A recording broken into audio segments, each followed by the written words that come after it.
నేనొక పేనావాడిని. అదేంటయ్యా పేనావాడంటే? Sir, pen అనేది రాసే కలం మాత్రమే కాదు, తలరాతల్ని మార్చగల వస్తువు కూడా. పేరు తిలక్, వయసు తెలియదు, పుట్టిన తేదీ తెలియదు, తల్లి నన్ను ఆదుకున్న భూమి, తండ్రి లోకాన్ని గొడుగులా రక్షించే ఆకాశం, జన్మస్థలం తెలుగుదేశం, పెరిగిన స్థలం అనాథాశ్రమం. నువ్వు గొప్ప జర్నలిస్టు కావాలని ఆశపడుతున్నావు, చాలా సంతోషం. కానీ ఈ చిన్న పత్రికలో చేరి ఏం సాధించగలవు? న్యాయం ధర్మం ఎక్కడుంటాయో నేను అక్కడే ఉండగలను. ఈ పత్రికలో చేరాలంటే నువ్వు 2 విషయాలు తెలుసుకోవాలి. ఒకటి, మిగతా పత్రికల్లాగా డబ్బు వసతి ఆడంబరాలు ఇక్కడ ఉండవు. రెండోది, చెడ్డ వాళ్ళకి శత్రువులం అవుతాం. దేశంలో ఇప్పుడు వాళ్లేగా పవర్లో ఉన్నారు. నేను డబ్బే ముఖ్యం అనుకునుంటే ఇక్కడికి వచ్చేవాడిని కాదు సార్. నా శరీరంలో బలం, మనసులో ధైర్యం ఉన్నాయి. మనం ఏ లక్ష్యాన్ని అనుకున్నా దాన్ని సాధించాలి. I think job satisfaction is more important than the job it sir. చాలా బాగా చెప్పావు.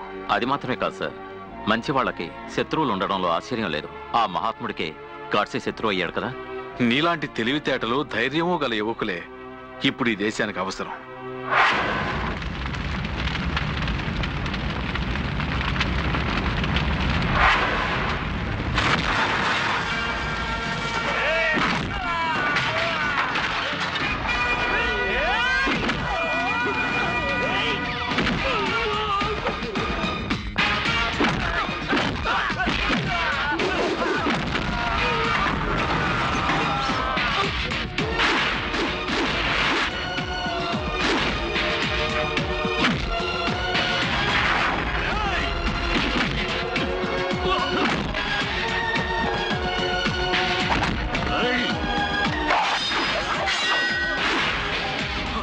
వదలండి, కత్తి కింద పడే బాబు. వీడు ప్రాణాలతో ఉండకూడదు బాబు, ఆయుధం పట్టిన వాడే వీరుడు, అది నేను ఒప్పుకుంటాను. కానీ శత్రువు సమూజ్జి అయి ఉండాలిగా. వీడికి ఓట్లు వేసి మంత్రిని చేశారే జనం, వాళ్ళకి వీడి నిజస్వరూపం తెలిసే వరకు ప్రాణాలతోనే ఉండాలి. మనలో రగిలే జ్వాల అయోగ్యుల్నే దహించి వేయాలి. మనల్ని ఏమీ చేయకూడదని నువ్వేగా చెప్తుంటా. కత్తిని కింద పడే.